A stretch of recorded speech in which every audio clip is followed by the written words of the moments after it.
Hello. Today, we will begin Chapter 2 for Fatal Force.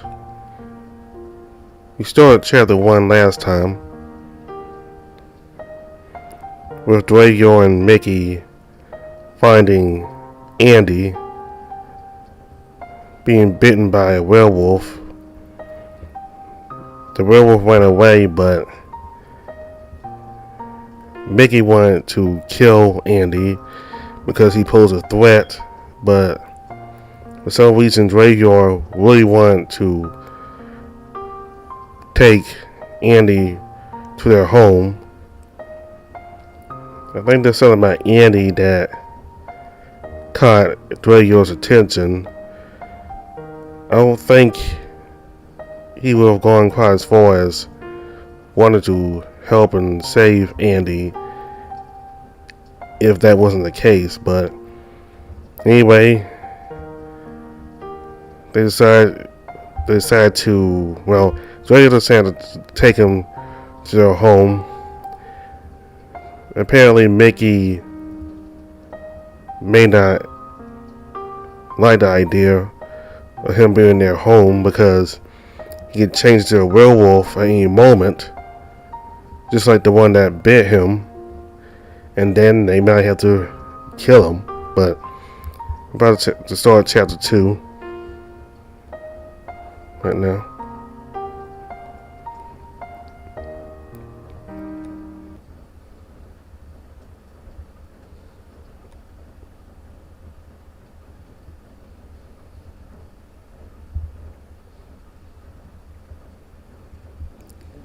Ding dong. Hey, it's me, the narrator. You probably remember me from the beginning when I asked you for the name you wanted the main character to be. But I didn't show up that time, and please don't ask why. Just give you some clarifications. It's going to be a flashback 3 hours back. These flashbacks don't have to be from Andy's perspective. It could come from other people. I'll let you know exactly who beforehand, just to avoid any possible confusion. This next section will be coming from Drago's perspective. But anyways, let's continue, shall we? Let's begin. Drago, are you nuts? Good grief, he always shouts so loudly. He may as well generate his own earthquakes from it. Shh, lower your voice, Mickey. I'm pretty sure this is a really bad plan, but it's not like we have any other choices, do we? I take a small breath. I gotta think of something to try and convince Mickey to get on board with my suggestions and plans for the day. Actually, we do have other choices, but you seem rather overprotective of him, dude. He's definitely suspicious about my plan, along with why I'm constantly trying to protect Andy. What? No. Treat everyone the same. Just protecting people, like we always do. Yeah. How do I convince him more? Yeah, right. You're such a bad liar, Drago. Damn it. But I'm not lying. Boy, you may be smart, but I'm not that stupid. Man, he's persistent with his words. He's usually not like this. No, you're still pretty stupid. Oh, shut up. I could always sense it the moment we found Andy in the alley. I saw your reaction towards the guy, Drago. Not only that, but yesterday I saw the way you were staring into his eyes. He growled at me. He really is covered with what he saw that day, but I can't tell him why. I'm pretty certain that's your imagination, Mickey. I'm still trying my best to hide it from him. Drago, just admit, you're a really bad liar. You can hide your heartbeat, but you cannot hide your behavior. I mean, yeah. We have humans, but you only monitor them from afar usually. Come on, man. He was starting to really show annoyance. His veins were starting to show as if he was going to try and pick a fight with me. I need to calm him down. I still hope he can help me and trust me. But this guy has been bitten.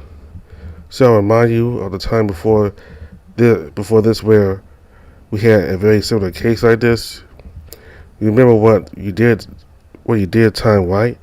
Tell me otherwise. He locked his eyes at me and slowly came closer to me, snout down, right up to a point where our foreheads were almost touching each other. He's right though, I can't deny his proof of that prior missing. What's wrong, cat? Got your tongue? We've always sent a newbie to the military for better supervision. But it seems you're doing something different for this guy. You kept him in our house and now you're treating him like some kind of special guest. He's mocking me by this point. Should I do it? I can't hide it from him anymore, but I don't know if I should tell him even then. Mickey and I, look, I don't really know what you're trying to hide from me, but the thing is that whatever the secret you have with him is going to reveal itself sooner or later. You're the one who always says that anyways.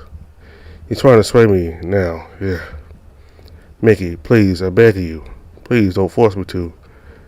Most often you're the one up late and Lisa is the one that always makes us breakfast. But then just earlier this morning I see you baking bread all of a sudden. But he doesn't want to back down even a little bit. I don't think I can keep this up anymore. Dang it, I'm starting to give that pitiful look. He's starting to give that pitiful look at me. I put his hands on my shoulders and gripped them tightly as if he wanted me to believe in him more now. I look away at him. I can't hold it back any longer. The past is still haunting me now. I can feel tears starting to well up. Yeah, enough. Oh, Dracula, just. Very well then, I'll drop it for you. But you just gotta be more honest with me, man.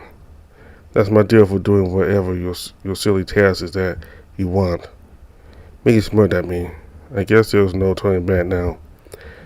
I take a small breath, wipe off the tears out of my eyes. I look at Mickey straight in the face as I try to gather my courage. The dark secret. Alright, Mickey, he isn't normal. In reality, he's... Hold up, that's gonna be enough for now. Alright, right now you're back to your perspective, the main character. Let's begin. Do all find your students get something like this? Like, why is Mickey even here? And that disguise, man, people are gonna notice that. And like, seriously, where's that weird French accent? Tell millions who have gathered here to those who think they will die given this is the final year for all of you. Whoa, wait, what? Please be rest assured that you are all gonna live happily ever after. Huh? Nothing can stop us from enjoying our life with dignity and virginity. What? I don't. What is he even saying? I started looking around at the other students around me. Seems I wasn't the only one. The other students in the hall seemed to be confused and started muttering to each other. I really can't blame them. I mean, I guess the speech is for anyone concerned, but senior students, silence millions. Pay attention to this man who will tell you how to survive in the outside world. A world that's full of cruel fates and deaths. For a brief moment, it felt like every student's eyes suddenly focused straight at him, perhaps stopped by the sudden reference of death again. He said it so loudly I could practically hear his ruthless undertone. Oh no, time is a valuable thing. Watch it fly by as the pendulum swings. Watch it count down to the end of the day. The clock ticks life away. Those lyrics sound familiar. I become so numb I can't feel you there. Become so tired, so much more aware. Lincoln Park, seriously? That's all for my speech. Stay safe, everyone. Beware the bloodless tweet. I still don't exactly understand what any of that was. For an entire hour, it just sounded like he was spouting other nonsense. I'm honestly surprised no one's questioning anything about Mickey's appearance. Like they're applauding him as well. Mickey left the stage and disappeared. I didn't even see where it disappeared off to. Is he some ninja or what? Alright, attention all students. Please refer to the main bulletin board to find who your mentor will be until graduation. Afterwards, please meet up with your mentor as soon as possible. Mentor. I'm almost certain this is definitely new. I never knew there would be a mentor for seniors. Even then though, I don't know. I only have a few weeks left before the next full moon. I can't even make a decent plan for my future given my fate is completely uncertain. Finding an arrow, huh? I'm starting to imagine Dwayjar is here as if he is watching over me. You're all dismissed. Remember, names are listed on the main bulletin. And to see everyone walks off to the bulletin board. I'll probably just wait for a little while longer because it is incredibly crowded right now. I squat down and rest against the wall. The time passes by and my mind starts to feel empty. I'm pretty bored right now. I go first through my pocket that I always keep. Wait, my phone. It's gone now. I remember the last time I had used it was to try and call my friend, but he never answered it. I must have lost it when that werewolf attacked me. Damn it. Oh well. The crowd is mostly gone now. I get up and leave the hall and head towards the bulletin board. I look at everything tagged on it. It had a ton of information that I had been following on ever since I started studying here. Well, it's already 4 years that I've been studying here, huh? I found a list of names and figured my way through the list until I saw mine. Since every mentor gets 5 students I've been put under. Mr. Anderson, care? Ooh, why did I have to end up with this lame-ass kid? Jennifer? Oh, hey Jennifer. Do I know you? Hey, no. Don't get close to me. Yeah, at least I don't have to meet that fat friend of yours. Gross. Jennifer, she's an idol at this college and is pretty but has an extremely arrogant attitude. She had a whole fan club and would always party. She'd invite like everyone except for my friend and I. Can you stop staring at me like that? Your fat soul should go die in hell with the rest of the furry fandom. You're not even grateful about being human, want to be an animal. Disgusting. Oh yeah, she really despises furries as well. She's even mad at blog trash talk about the furry fandom. Mind you, she has like 1 million followers. At the very least, I am an animal who learned some human decency. You're practically an animal yourself with that attitude. She locked eyes with me, enraged. Shut your mouth, kid. You're wasting my fucking time making me deal with you and your sick dog fuckers. Okay, she's really making my blood boil. I really want to just stab her neck and choke her, maybe even break it. No, I gotta calm myself or else. My makeup is ruined. She went off to the left. Seems she was headed off to the female lavatories to fix up her face, if you could even call it hers anymore. That's a rather aggressive face you're making. Oh, look around and hadn't noticed the other girl was near me. Linda? You shouldn't take her words seriously. Everyone pretty much knows she's kind of bitchy. She smiled at me gently and helped calm me down a ton. So you're also under Mr. Anderson? Yep, seems so. Don't worry though. I think he's a pretty good lecturer from what I've heard, and has always strived to help his students to the best of his abilities. I nod at her. I suppose that's fair. But I've never met him before. Well, I can't really blame you. Mr. Anderson is pretty new here. I think he transferred last year, was teaching the juniors. Huh? No wonder. Mr. Anderson is a new lecturer here. Huh? By the way, Annie, where's Timmy? I've always seen you with him. Did you guys have a fight earlier? Yeah, no, we're both doing fine. Well, I don't really know where he is exactly. I haven't found him. I see. The bullies probably got him again. Seriously? Again?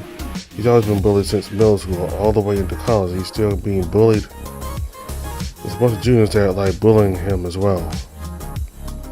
The hell is up? No wonder. Alright, I gotta go. If you see him, please tell him that I need him to help me out with assignments. Okay. Must been a really nice person. She's probably the only girl that's been genuinely nice to Timmy. But speaking of Timmy, where in the world is he? And they smiled at me and walked off. Well, she's really sweet at times. Let's see who's on the list on the Anderson list. 5 students, including me. Just Jennifer, Linda, Timmy. Oh, hey, Kenny's on the list too. And seems we should be aware of something judging by the speech that happened in the hallway. Once again, another girl that I hadn't noticed appears suddenly behind me, this time with purple hair. When she gives me a brief nod with a cute smile. What do you mean? I mean that the speech was provoking something, or maybe even someone. I could start feeling chills go down my spine. Does he know? How do you know that for sure? I can't help myself but start questioning her. Well, it's simple. Remember when he mentioned death? That ain't something you usually hear in these types of speeches, isn't it? Saying the lines he was reciting were coming from the Lincoln Park. Oh well, 2 for that matter, but he spliced it together in a way that didn't seem particularly arbitrary. And of course, lastly, he literally said, "Beware of the bloodless threat." Bloodless threat, I think. I didn't say anything. Rather, I began to ponder about what she had just told me. Thinking about it, I guess it makes more sense than the one who gave the speech would have to be Mickey. But why the hell is Mickey doing in my school of all places? Wait, I remember, but just this morning, just before Mickey left the room to just Xavier and I, they were examining the glares. They were exchanging glares, and I'm pretty much sure Xavier was worried. Yet Mickey just smiled at him and laughed as if he was saying, "Don't worry about me, I can handle this." These wolves, oh no. Don't tell me that they already know that something's about to happen. I think I get what this is all about. Everyone's here, bloodlust. I think there's a werewolf amongst us all. Worse, the one that attacked me that night. That's probably why Mickey came. He wanted to find out by provoking it, by giving a message that they were going to hunt them down. Andy, are you okay? You're starting to turn pale. Whoop. Yeah, sorry, you sent me into a tad of a shock by what you said. You kind of sound like a detective. She chuckled at my remark. Perhaps one day, perhaps. She playfully bumped her fist against my shoulder. She then waved and walked off. I now only have more questions for Xavier. It seems he is the one who's playing everything. Or at least I think that's the case. I head out of the room. Everyone seems to be gone now. I must go back to my hostel. As I was walking, I could see someone that had been hoping to appear. Timmy, what happened to you, man? He looks so messy.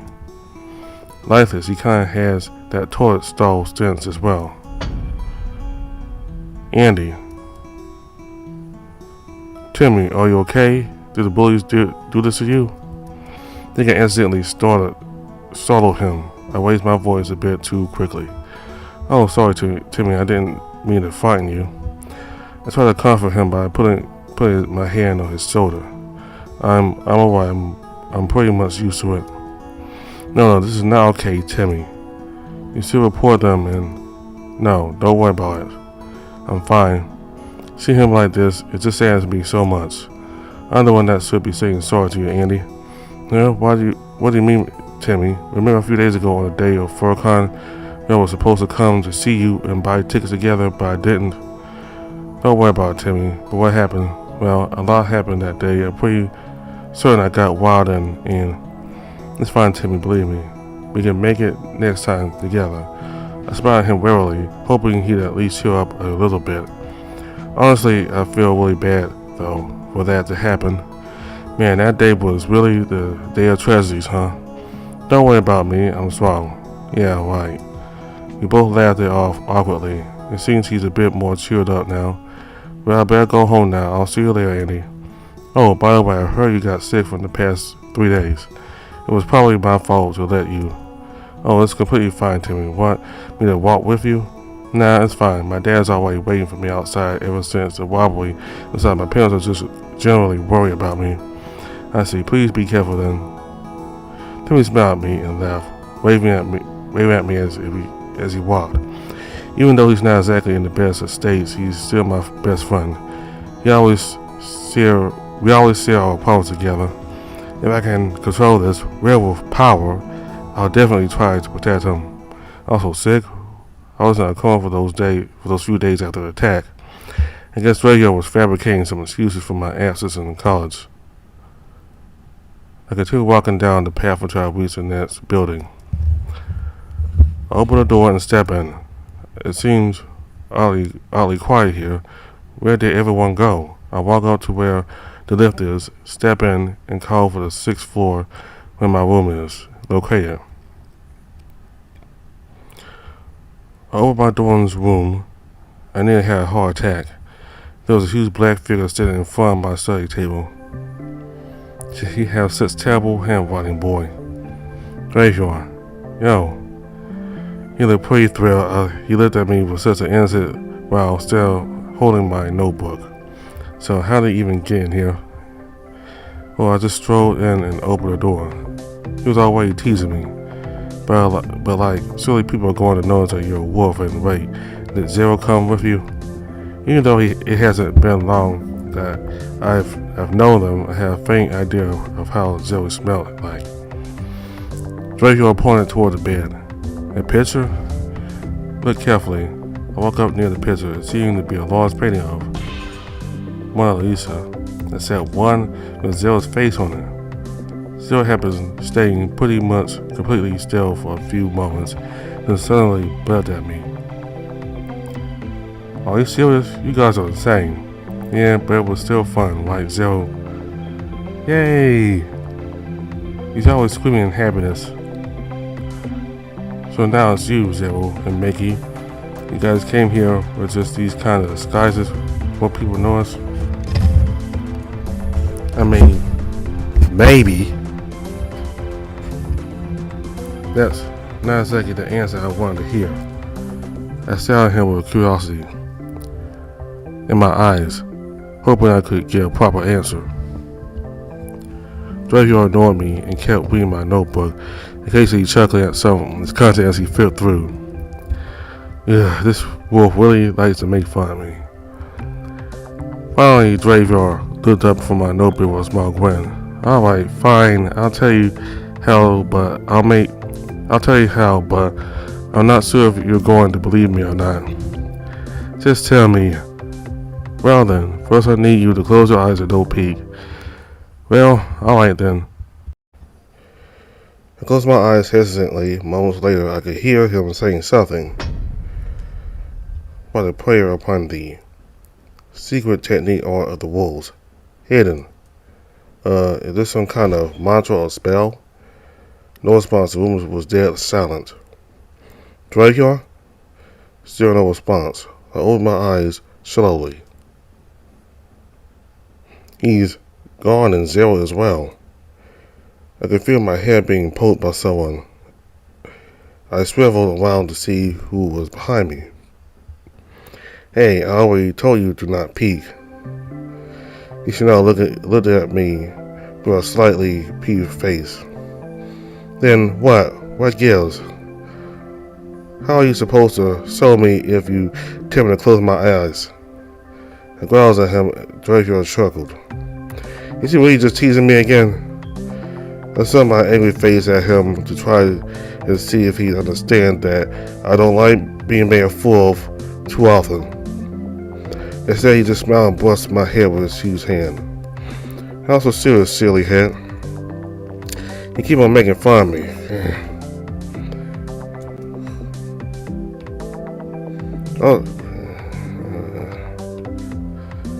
Oh, that's very scary. He continued to tease me yet again. Okay, anyways, I just heard you say something that was spell-like. Are you using magic? I kinda just made a rough guess and blurted it out then. He scratched his head. Well, how do I put this? You can use it. You can call it magic, but it's not exactly that, huh? I murmured it and blinked my eyes several times, still confused. And thinking I would just call it an enchantment, basically one kind of force of nature that surrounds us. You see, even this table has a teensy force of nature. He came from a tree, and our bodies had some kind of life force. By combining these two, it can become something else, though there are several rules that need to be taken. I call it the rules player. I doubt slightly, and rather awestruck that this kind of stuff exists. It's not surprising when magic and superpowers are used in a comic book, mangas, anime, movies, just anything fictional and all, but it hits differently when it's face to face. Though I am almost forgetting about the fact that even werewolves exist, so it wouldn't be that far-fetched for something like this to exist as well. Wait. So does that mean I can do it too? Three of you all just laughed at me. No. But why?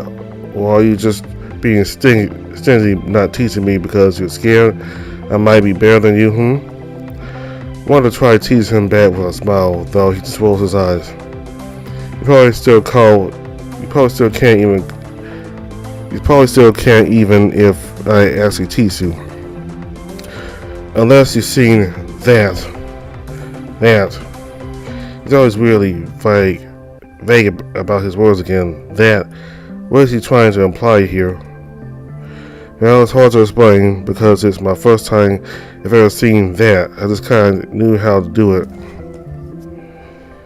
It's like when you see a magic apple and when you eat it, the whole weight of the universe's knowledge into your head.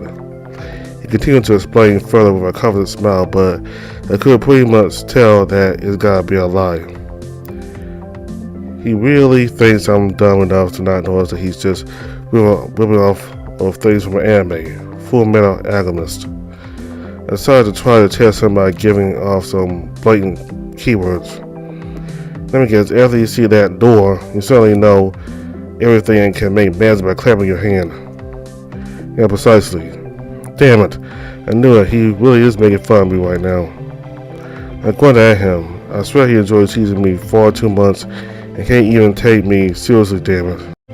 Honestly, I don't exactly have a much better explanation of how I know, I just do. He suddenly turned away from me and started speaking to me with a more down voice. Dang it, now I'm starting to feel guilty again. The first one who noticed this enchantment was my teacher. Around that time, I was still learning to refine my combat skills and make it back in the U.S. Rangers. I kind of just played around until one day it just happened when I said the word. My teacher told me that the enchantment came from the hidden world and is already forbidden to be used. Forbidden why? Honestly, not sure, but my teacher had told me that it uses a lot of life force. It could very easily in your life if you're not careful with it. A cold shot down my spine. He isn't kidding with me, is he? No, he probably isn't. He really is telling the truth. I walked closer up to Graveyard and take a deep look at his face. He didn't crack a smile, and I could kind of feel a pretty strong vibe that this time he's telling the truth. So, can Mickey and Zero use this enchantment? No, not as I know of. Mickey does have a very good aim, though, at least. He can ding a target with a knife from a kilometer away. If he has a gun, he's practically unstoppable. Yeah, never thought a pervert like him could have supernatural aim. I'm impressed. And as for Zero, well, I mean, I guess he's just good. I guess he's just good at fooling people. Well, yeah, I figured that out already. Look at Zero and he's already falling asleep while still wearing that picture frame. I mean, he is kind of adorable. So the enchantment is still a mystery, huh? I mean, sure, you could say that. He looked back at me with a slight smile on his face. She said the enchantment came from the hidden world. Do you have any plans to investigate some more? Huh? You're kidding. Boy, there aren't any guides. There isn't even any proof or evidence in any book of the place even existing. The only thing about it is that it's incredibly dangerous visit. It's not some place where we can just dilly-dally into like it's a holiday vacation. His face turned incredibly stern. Seems that he's actually done some research in this hidden world, or at least tried to find as much as he could. He seems rather determined about it. So, this hidden world, does it have a name? Maybe or not a commonly. Some folks claim the place is a monster lair. But I did hear some rumors of a name that people keep calling it and are too afraid to go near it. They call it the Land of the Wolves. He continued to give me even deeper explanation of what the place is like. Judging by this face again, he seemed pretty serious about the whole thing. So like, is the Land of the Wolves a beastman lair? He stared at me for a moment silent as I was waiting for a response. Now I'm just joking around, let's forget about that. Okay, what? Now he's lying about it. And why so suddenly? Like, does he just want to avoid the subject? He started to make a nervous face and pretended to be busy staring at something on my desk. I'm really glad no one's here, otherwise it would be chaos. Lord's Black Wolf Beast races to close to its hostel. It will probably go right onto the front page of the news, but anyway, still. Why continue to fool around with me if he really wants to help me since the beginning? Oh, this is really interesting. I look up, he was holding something that he found on my desk, chuckling lightly. Seems to be a trophy. I won that one in a previous tournament at my college's chess tournaments. He snapped the trophy. Dave, you're? Despite my head still spinning a bit, I gathered my courage to talk with him again. Yes? And he looked at me while still holding the trophy. I still don't get it. Why do you keep fooling around with me? You seem to be a bit puzzled by my question. You gotta be careful when you answer the wrong questions will give you the wrong answers, Andy. He smirked and then continued looking at the trophy. It honestly looks more like he's just pretending to look at it. Then why do you keep on hiding something from me? Like seriously, do you think I haven't noticed anything yet? First off, you bring me to your home, knowing I was bitten by that damn werewolf. And then the first morning I'm awake, you give me a blindfold for me to wear on my way to school. Then Mickey randomly makes a ridiculous speech. I was worrying. I really couldn't keep my patience anymore. Andy, calm down, please. He replied with a worried expression on his face. Are you kidding me? How can I be calm over something like this? He didn't even answer my question. Instead, you just keep throwing around your stupid jokes. You even promised to give me the explanation. My voice was thundering. I really don't know why I can't control my anger at all right now. Dravior froze for a while, still probably trying to figure out how to respond back. He took a small breath and walked back over to my desk to put back the trophy. I probably hollered so loudly I might have woken up Zero. I took a glance back at him. Nope, still sound asleep. He must not really know us. I'm sorry. He started staring off into the distance out the window. I really meant it, Andy. I guess I don't know. A bit too excited, huh? He smiled warily. I'm kinda sad. I'm supposed to be the one that should be excited. 'Cause here I am, meeting a beastman, werewolf. A nice one out there, a real one. Not just some dude in a fursuit. On the contrary, surely he's dealt with plenty of humans before already. He lives in a world that's dominated by them. Maybe for all this time, he was just lonely. But what about Mickey and Zero? They've always been on his side. A night when you were attacked, I noticed something. On a typical basis, a werewolf would instantly kill his victims, either without hesitation. In your case, though, it just bit you. He continued to stare out the window. Wait, how did you know? He didn't look at me. I walked up close to him. Well, I'm a wolf. I just know this by nature. Based on the injury, there was signs of you struggling with the werewolf, trying to get it off. But usually, when someone struggles to fight off an animal after being bitten, then the cut just becomes deeper. You're like, how much does this wolf know? First he tends my wounds, makes me breakfast, and now he can perform autopsies. Actually, hang on, I just noticed something about him. It reminds me of how Gwen kept on mentioning to beware of something. Andy, I would like to say that not only are you going to become dangerous being yourself, but you're also in danger yourself. He turned and stared at me sternly. What? I'm in danger as well? Are you telling me there's some hunter or some kind who's coming to try and kill me? Is there a hunter at my college? I balled up on the floor. Why must my life turn to this? Actually, no. There aren't any hunters here, so long I'm with you and you're within my territory. He laid his hand on my head.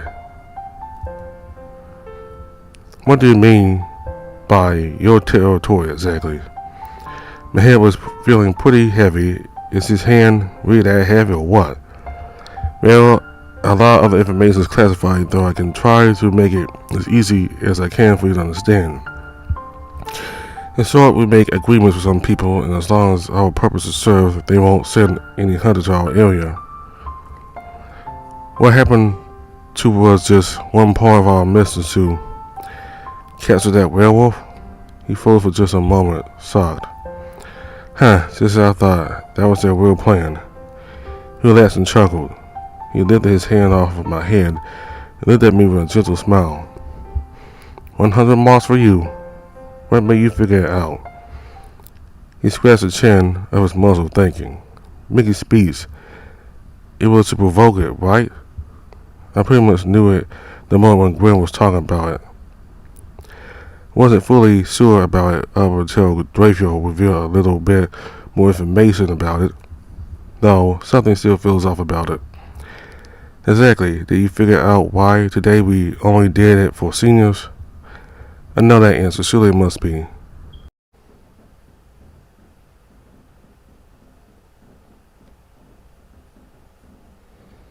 Draco was stunned and gave me a really big grin. Well, another 100 marks for you. He brushed my head with his huge hand again. Then, how do you know they came from here? Do you guys get sent here? I looked straight at him just to make sure he wasn't going to fool around with me again. Simple, because you were the first victim. My eyes opened a little bit wider. He started brushing my head. Wait, what? I'm the first victim? How come? Okay, this situation was getting weirder than I thought. I mean, let me ask you, have you heard or seen of any recent news regarding some random massacre or nasty murder around your area? No, right? Then there's one more thing that I'm pretty certain of, and it's the route that you use to get back to this hostel. You typically cross the route during the nighttime and rain. It's extremely risky given the majority of the area is peppered with abandoned construction sites. Oh, I see now. So you're saying that most tourists don't know this route, let alone dare it. Only the most experienced do, which rules out the younger class years, or anyone for that matter. He smiled again and nodded. He even patted my head like a dog. Attaboy, another 100 marks for you. Gotta say, you're very smart. I'm really impressed, even though you don't got the best of tempers. He took it for a moment. He started patting my head and it just started to focus on my face. Oh geez, I'm starting to blush again. I don't know why, but somehow, just the way he's looking at me, it almost gives me this sad vibe. Time feels frozen. I could kind of start hearing a sad melody playing in my head. Dave, y'all? Oh, I'm sorry. But yeah, don't worry about it, Andy. As long as I'm here, you're going to be fine. I'll protect you. He crooned at me. It gave me a really warm feeling. But why? Why do you want to protect me so much? I'm just an outsider. I'm still puzzled. He closed his eyes and looked away. I see a small tear being said. Drago, are you alright? I get closer and he wiped off the tear gently from his eye. He began to calm himself slowly. Mickey really does take his time, doesn't he? Huh? I've almost forgot about him. I wonder, where is he anyways? Last time I saw him was Speeds, and after that he just disappeared almost without a trace. Drago got up and suddenly strutted towards the door and opened it. I was stunned. Mickey just there, sitting in front of the doorway with his fist up as if he was ready to knock on it, but Drago already opened it. God, I hate this job. At least he did find something. Drago smiled. He escorted Mickey to my room. Hey kiddo, you enjoyed my awesome speech? He made a goofy grin. I kinda don't want to answer that question. Answer it was terrible, so damn terrible. Rather choose to die first and keep on hearing that. He hollered and then passed out again. Good Lord, that was certainly unexpected. I might get a heart attack if he keeps on suddenly barking like that. He's such a weird little one. Mickey didn't seem that nuzzed over that much. He's probably already used to Zero being like that. Kinda weird to see him wake up with his old identity. Old identity? What does he mean by that? Mickey got close to Zero and lifted him onto my bed so he could sleep properly. Drago stood in front of Mickey. Seems he was waiting for something. Here. Mickey gave something to Drago. Drago put it up to his snout and sniffed it. He then served it to me. A bullet? He then sold it to me. A bullet. On the night of that attack, Mickey somehow managed to shoot that werewolf. I mean, technically, I kind of missed it a bit. Because your ability to have extremely quick aiming still impresses me, Mickey. Drago smirked at Mickey. Mickey just looked away. He blushed. So this bullet still must hold the scent from the werewolf that Mickey shot, so that means it's pretty much confirmed that the werewolf is from this area. They will first need to capture it. They will take judgment. Explain it to me.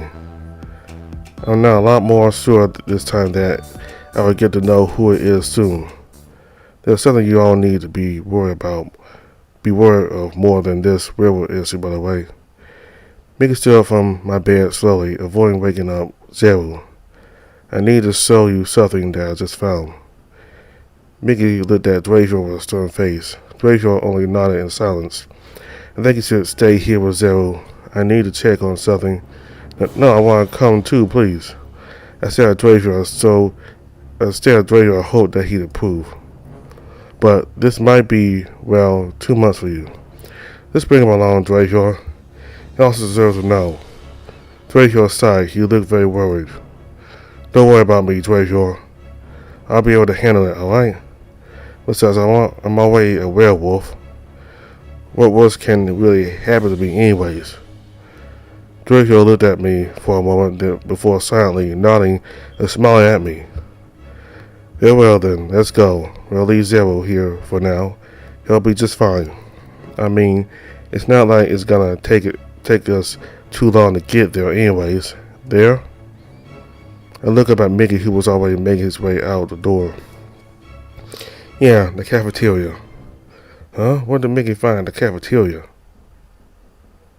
Without much, the three of us made our way out the hostel and back to the academy.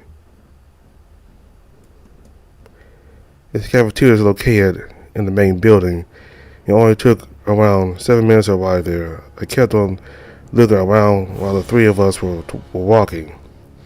Not a single soul seemed to be around at this hour. Not even the security guards were around, apparently. Do you put an enchantment on this place, Graveyard? I don't see anyone here for some reason. Yep, I put it on the moment we stepped out of your room. But it won't last for long. We gotta hurry up. How long? Mickey was already starting to stride ahead of us. Less than like 30 minutes, I think. Well, hurry up then, before it runs out.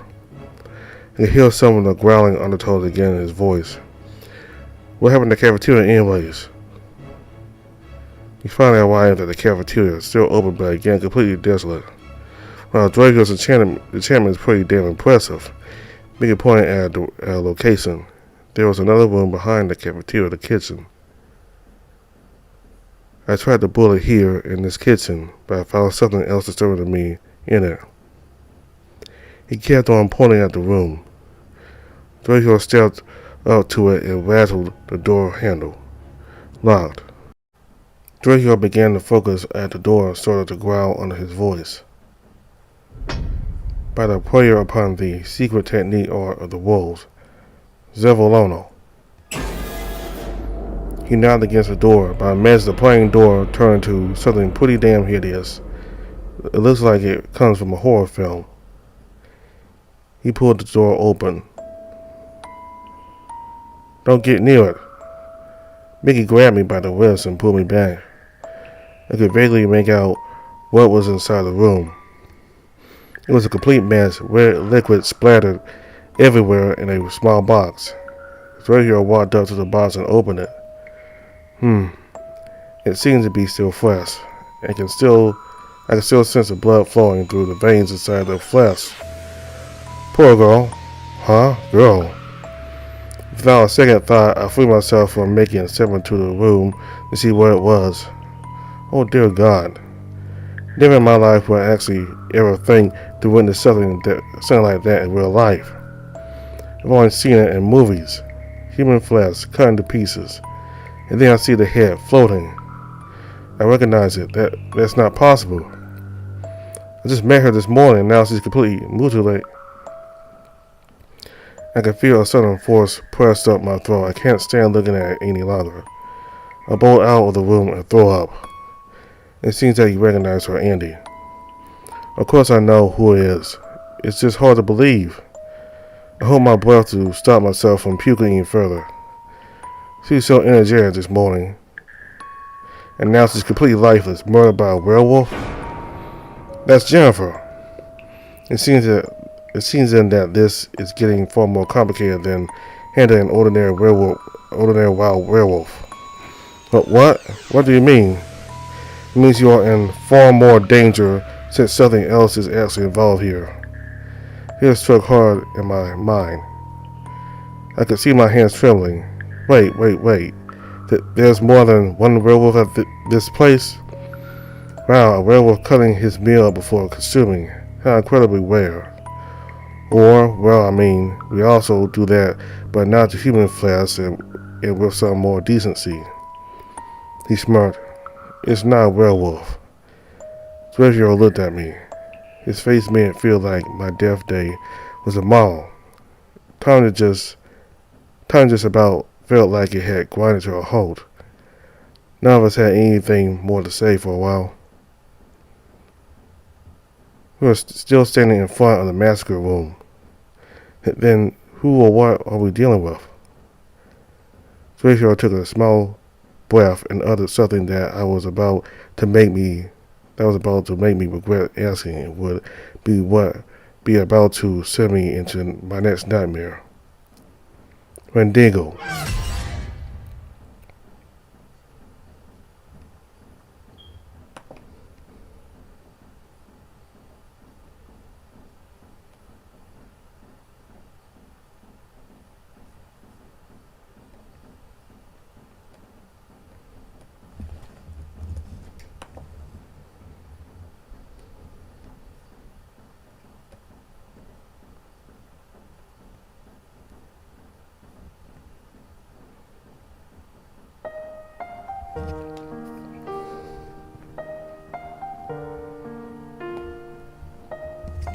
That was chapter 2 for Fatal Force. So something got to Jennifer. Jennifer was the arrogant girl that we met at the school and made fun of Annie's friend for being fat. It's kind of shocking to see her in that condition, considering that she was full of life. Well, she certainly was full of life and very arrogant and prideful, and everybody really loved her. She's very popular at school. Now that doesn't mean she was nice to people, but really beautiful and you seem to do well in the school. People will like you. But regardless of her attitude, it was very sad to see her like that. She didn't deserve it. And we also got to meet Timmy, I believe his name was. So he was the one who was supposed to meet Andy at the fur convention. He was supposed to meet him at the fur convention, but he never showed up for some reason. Well, the reason he didn't show up was because of something with his family, I guess. So he never showed up. And that was a issue that kind of made Andy go to the alley. But again, if they did go to the furry convention, if Timothy did show up there with Andy, they did have their time at the furry convention and they left, Andy probably would have convinced Timmy to go to that same alley. So anyway, we also learn about the enchantment, and apparently it's sort of like magic, but Drago says it's not magic. It's basically sort of like has something to do with nature itself, and you're able to do some kind of capabilities with it. And it originated from the Hidden Land, which is called the Land of the Wolves. So I'm guessing that the Land of the Wolves is a place where all the wolves live, I guess. I'm not sure, but apparently he was able to use the enchantment to prevent himself, Andy, and Mickey from being caught while going on school campus to investigate what was going on in the cafeteria. Because Mickey came back saying that he found something in the cafeteria, so the spell was, I don't know if time froze or if they became invisible, and it probably were a lot of people there on campus, but it simply appeared to them that nobody was there. I have no idea, but basically the enchantment works for a certain period of time, and after 30 minutes the enchantment expired, so they had to be in a hurry to go to the cafeteria to see what was going on, and plus they found the body, which was Jennifer. So there is a werewolf on campus in the area where Andy lives. Don't know who he is. And apparently whoever did that to Jennifer is some kind of Wendigo. We'll probably figure out what that is next time.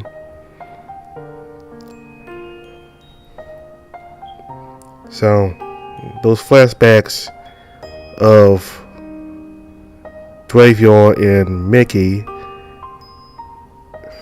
it's obvious that Mickey doesn't want they very much didn't like Graveyard having Andy in their home.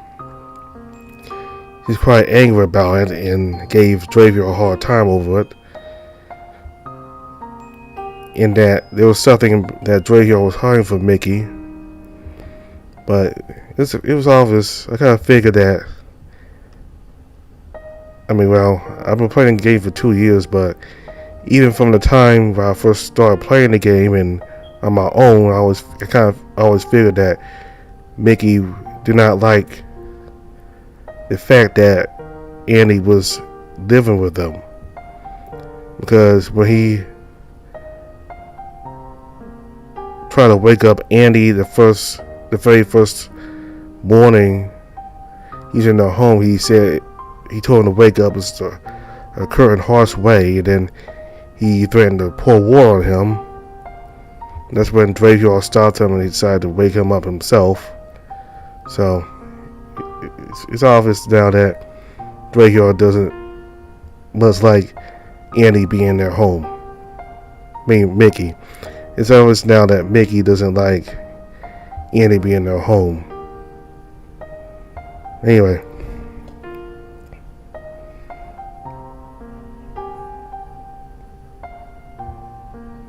So, Timmy, he gets bullied by a lot of people. I guess because him being fat. I guess. Or maybe he's kind of is because he's shy or autistic. Maybe even, I don't know. But he's been bullied since middle school, and then that came on to high school and now into the college years. I mean, didn't think he would still be bullied when he's a senior in college. But it can happen even in the senior year of college. So it seems like the juniors bully him a lot. I mean, it seems like Timmy has something really bad that even the younger students there will bully him. But that's all I have to say for now for Fatal Force. It ended in a very tragic and gory scene.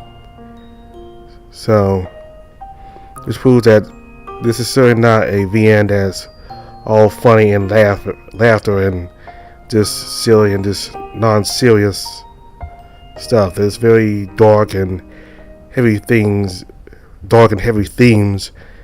in this VN, and it's only going to get darker as we continue further into the VN. Also, I think the game could use some improvements when it comes to the grammar, as well as the choice of words, because there's a lot of grammar issues throughout these first 2 chapters. So there were sentences that I could make out what the sentence meant, but it was worded in the incorrect way. So I think the people behind this game can work on correcting the grammar mistakes.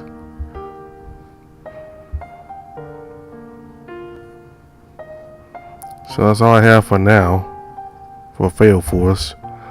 All the information for the game is in the description box below. Thank you all very much for watching. Bye.